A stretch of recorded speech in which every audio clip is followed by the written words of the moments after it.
The families who've chosen to educate their children at home in Sussex have held a demonstration this afternoon against government plans for tighter regulation. Ministers want them to join a compulsory registration scheme and demonstrate that they're providing a suitable education or face having their children sent back to school. But as Bryony Mansfield reports, parents gathered in Brighton say the authorities should stop treating them with suspicion and concentrate on giving them support.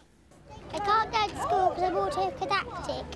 What does that mean, Davis? Autodidactics means you're self-taught. Self-taught and self-regulating, up until now. It's the children and parents who control their education, but despite the report being wholly supportive of home education, in Brighton, the government's ideas are not needed, not wanted. We've got our own ideas about what's important. We've got our own ideas about how children should be raised.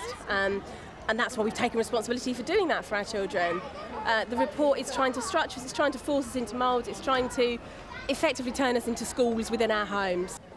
And that's the problem for these parents. They say the new recommendations go against what home education is about and how it works. Parents will have to register their child as being home educated.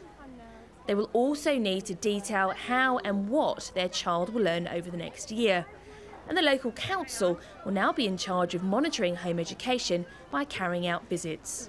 The government says it recognises that most home educators do a fantastic job, but it can't afford to let anyone slip through the net. It says it needs to balance the rights of parents with the rights of a child to the best possible education.